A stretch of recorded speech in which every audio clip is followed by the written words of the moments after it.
शुरू करते हैं आपकी वर्कशीट नंबर 152। तो पहले आप लोग इसे अच्छे से लेबल कर लेंगे। इंग्लिश की वर्कशीट है, लिख लेंगे, क्लास लिख लेंगे, डेट डाल देंगे, अपना नाम, अपने टीचर का नाम लिख लेंगे।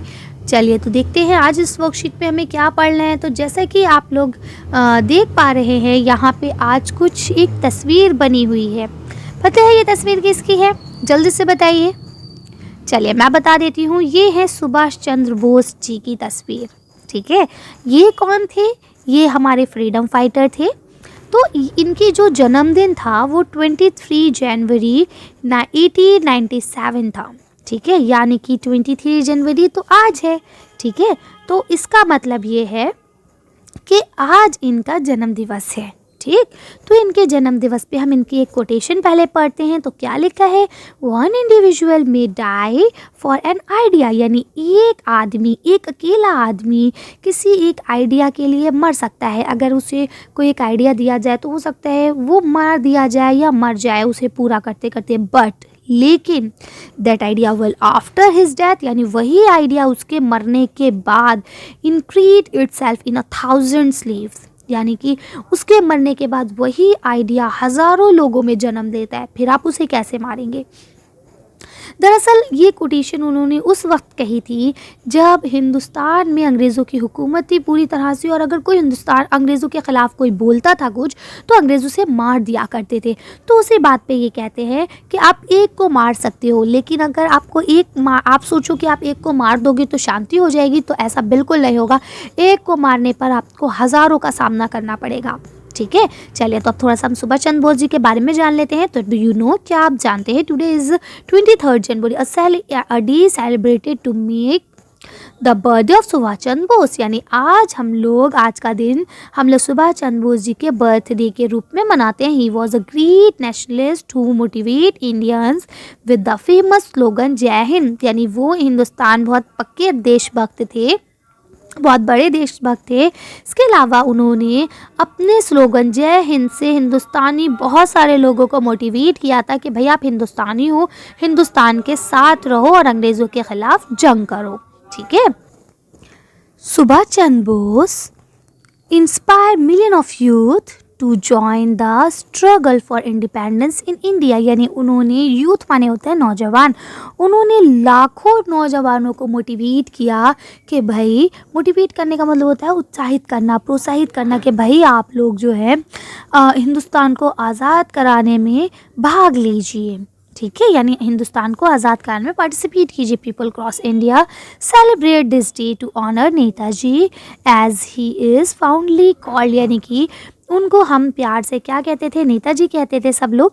तो आज हम ऑनरेबल नेताजी जो है उनके बर्थडे के दिन रूप में इस दिन को सेलिब्रेट करते हैं।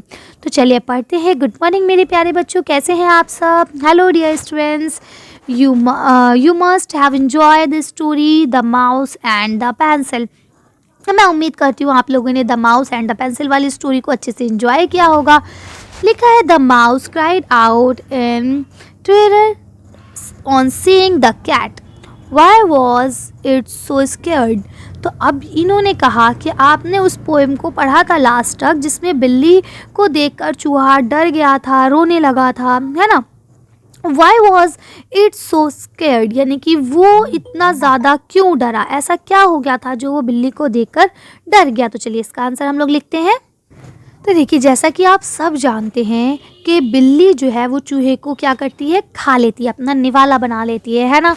तो अब आप इसलिए इसका आंसर क्या लिखेंगे? चूहा बिल्ली को देखकर इसीलिए डर गया था कहीं बिल्ली उसको खा न ले, है ना? तो आप इसका आंसर यहाँ लिखेंगे because, BECAUSE, because the THE the cat CAT cat eats EATS eats the mouse MOUSE mouse, यानी कि चूहे को डर इस वजह से लगा क्योंकि बिल्ली उसे खा ना ले। ठीक है, नेक्स्ट आपका लिखा है the picture of the cat draw by the pencil look so real, यानी अब बोलता है कि जब उसने बिल्ली की तस्वीर बनाई तो वो बिल्कुल रियल लगने लगी टू द माउस, बिल्ली किसको, चूहे को, दैट ही गॉट फ्राइटनेड, यानी कि वो उससे बिल्कुल डर गया, उससे लड़ने के लिए तैयार हो गया। Let us see if you can draw a cat that look like real enough to frighten away the mice।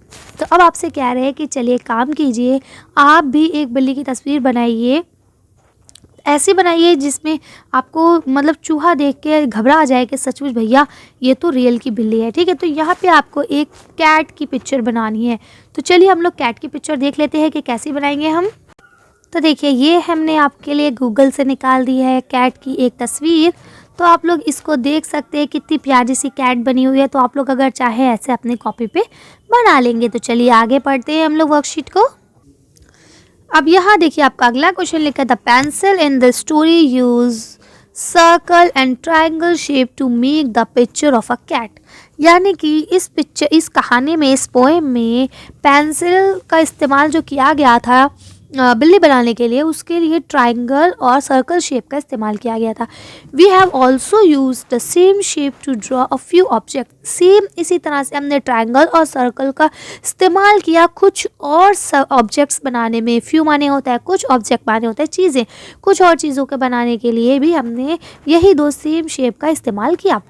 Observe the shape of the objects given below and write the name of the object in the correct shape given on the right side। तो आप बोलते हैं कि यहाँ जो आपको ये 6 चीज़ें दी गई हैं इनमें एनालाइज कीजिए, इसमें जानिए कि कौन सी चीज़ किस शेप की है और उसी के साथ साथ आप यहाँ उसमें जगह पर लिखेंगे उनका नाम। एग्जाम्पल के तौर पे ये ट्राइंगल है, तो आप ट्राइंगल में देखिए टेंट है, तो आप यहाँ टेंट लिख देंगे, TENT टेंट। उसके बाद आप देख सकते हैं कि ये आपका कैप, बर्थडे कैप भी है तो CAP कैप, और इसके अलावा ये आपका हैंगर, तो HANGER हैंगर।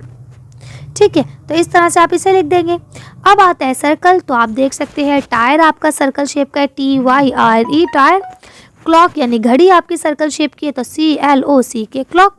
उसके बाद बॉल आपका गोल शेप का है तो आप बॉल BALL बॉल, है ना आसान काम। तो इस तरह से आपको करना है। रही बात ड्राइंग की, तो आप इसमें ये तो आसान सी ड्राइंग है, आप लोग आसानी से बना सकते हैं, और अगर लगता है कि नहीं बन रही तो आप किसी बड़े की भी हेल्प ले लेंगे। उसके बाद यहाँ आपको लिखा है let's have some more fun by doing exercise given on page number 77 in English workbook.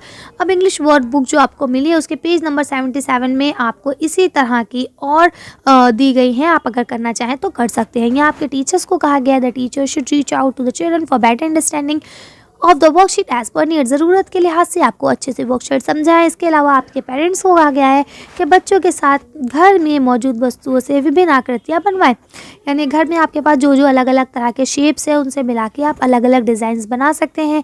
तो बनाइए और मज़े कीजिए, किसी सामान को तोड़िएगा मत, नहीं तो आपकी पिटाई भी लग सकती है। चलिए आज की वर्कशीट को हम ख़त्म करते हैं। आज की वीडियो में बस इतना ही। अगर आपको हमारी वीडियो पसंद आई हो तो प्लीज़ इसे लाइक और शेयर करें। अगर अभी तक आपने हमारे चैनल को सब्सक्राइब नहीं किया तो प्लीज़ हमारे चैनल को सब्सक्राइब करें। Thank you for watching।